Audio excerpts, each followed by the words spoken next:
कहानी का शीर्षक है मैं इस दुनिया में कैसे आई। Happy birthday to me. मेरी माँ को हमेशा अपनापन का कमी होता था क्योंकि मेरी माँ बहुत अकेली रहती थी। वो इसलिए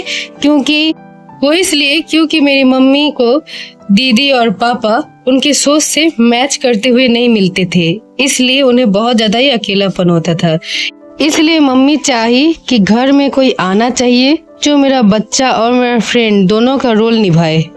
तब मम्मी मुझे दुनिया में लाने का डिसीजन लेती है। धीरे धीरे उनको बहुत सी चीजों से गुजरना पड़ता है क्योंकि माँ बनना इतना आसान नहीं है। यूँ तो मैं उनकी सेकंड बेबी हूँ, पर बहुत चीज झेली है मेरी माँ, तब मैं इस दुनिया में आई हूँ।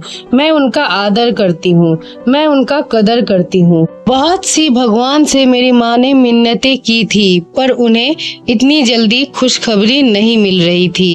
मेरी माँ हर रोज भगवान से प्रार्थना बस एक ही करती थी कि मैं पैदा हो जाऊं, इस दुनिया में आ जाऊं। भगवान भी उनकी कड़ी से कड़ी परीक्षा ले रहे थे, जिसमें मेरी मम्मी को बहुत सी तकलीफों से गुजरना पड़ा और उनका साथ देने वाला भी कोई नहीं था, बस दीदी और पापा। एक दिन परीक्षा की समाप्ति हुई और भगवान ने उनकी सुन ली। उनके गर्भ में मैं आ गई। उन्हें एक बहुत बड़ी खुशखबरी दे दी गई। जैसे ही मम्मी को ये बात पता चला कि वो प्रेग्नेंट है, वो बहुत ज्यादा ही खुश हो गई। मेरे लिए अपना बहुत ज्यादा ही ध्यान रखने लगी थी मम्मी। मैं जब से उनके पेट में आई तब से ही उन्होंने मेरा नाम भी रख दी थी, क्योंकि उनको पता था कि मेरी एक क्यूट सी बेटी होने वाली है। मेरी बहुत अच्छी सी सहेली बनेगी, मेरा हर बात को सुनेगी और मुझे बहुत अच्छे से समझेगी।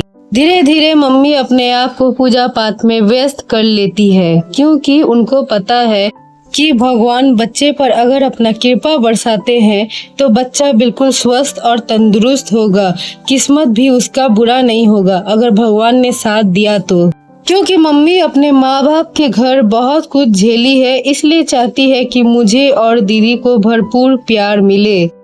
मम्मी हर वक्त पूजा में ही लगी रहती और खान पान का ध्यान अपना सही से नहीं रख पाती। आसपास के लोग उन्हें कहते थे कि पेट में बच्चा है, खान पान का ध्यान रखो, टाइम से खाना नहीं खाओगी तो बच्चे को हानि भी हो सकता है। पर मेरी मम्मी को कहाँ था, वो बहुत ज्यादा ही मेहनती थी, इसलिए अभी भी मेहनत करते करते अपना शरीर गंवाती है। मेरी मम्मी उस टाइम घर के काम में भी बहुत ज्यादा मेहनत की, जिसके लिए डॉक्टर भी उन्हें मना करते थे कि अभी ये सब मत करो, अभी अपना ध्यान रखो। ऐसे ही धीरे धीरे उनका समय बीतता गया। उनके प्रेगनेंसी को अब 8वां महीना से 9वां महीना लग गया था और एक दिन मम्मी को अचानक ही लीवर पेन स्टार्ट हो गया। मम्मी हॉस्पिटल में गई, तब तक मैं दुनिया में आ चुकी और उसके बाद से मेरी माँ का संघर्ष शुरू हुआ। जो उन्होंने मुझे पेट में लेकर संघर्ष किया था वो तो शायद कम था, मेरे पैदा होने के बाद उन्हें असली संघर्ष का सामना करना पड़ रहा है। मेरी माँ ने मुझे बहुत कष्ट से जन्म दिया है, क्योंकि पापा हमेशा ऑफिस में ही होते, उन्हें रेगुलर चेकअप के लिए भी खुद ही हॉस्पिटल जाना पड़ता था और मेरी माँ पेट में दर्द से तड़प तड़प के मुझे इस दुनिया में लाई है। जब उनका 3रा महीना चल रहा था तभी मेरा मिसकैरेज हो जाता, लेकिन मम्मी ने मुझे बचा लिया। मम्मी ने मुझे बचाने के लिए हर नाकाम कोशिश की और मेरे लिए तुरंत हॉस्पिटल गई ताकि मैं आज उनकी गर्भ में पलती रहूं। और सच में पैदा होने के बाद मैंने उन्हें क्या दिया। मेरे जन्म लेने के तुरंत बाद ही मम्मी ने मुझे फॉलो किया कि मैं सही से उन्हें देख नहीं रही हूँ। तभी से ही उनको चिंता सताने लगा कि मुझे कहीं देखने में कोई तकलीफ तो नहीं, मेरा कहीं कोई आई प्रॉब्लम तो नहीं ना है। और आज उनका शक बिल्कुल सही निकला। मैं उनकी क्या दोस्त बनूंगी, मैंने उन्हें क्या दिया है। माँ मेरी दोस्त बनके मेरे साथ खड़ी है।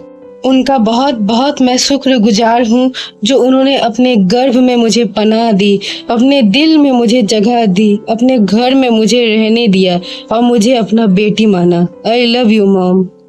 सभी की मैं बात नहीं कर रही, पर कुछ पेरेंट्स तो ऐसे होते हैं कि नॉर्मल बच्चे हैं, अच्छे से देख ले रहे, अच्छे से सुन ले रहे हैं, फिर भी अपने माँ बाप से वो प्यार नहीं हासिल कर पाते हैं जो प्यार मैंने हासिल किया है। आपका बहुत बहुत धन्यवाद माँ। आपको मैं कभी भूल नहीं सकती। मैं हर चीज़ को भूल सकती हूँ, पर आपके किए गए कर्मों को कभी नहीं। ये कहानी आपको कैसा लगा हो? उम्मीद है आपको अच्छा लगा होगा। तो आप लोग प्लीज़ लाइक कीजिए, शेयर कीजिए, सब्सक्राइब कीजिए, बेल आइकॉन को ज़रूर दबाएं ताकि मेरी आने वाली हर नोटिफिकेशन आपको मिलती रहे। एंड अगेन मैं आपको ये भी बोलना चाहूँगी, मेरी माँ का जो कोई कष्ट है, जो भी दर्द है, जो भी दुख है, मैंने इस कहानी के माध्यम से आप लोगों को बताने की कोशिश की है। तो आप लोग ज़रूर समझिएगा। Okay, bye.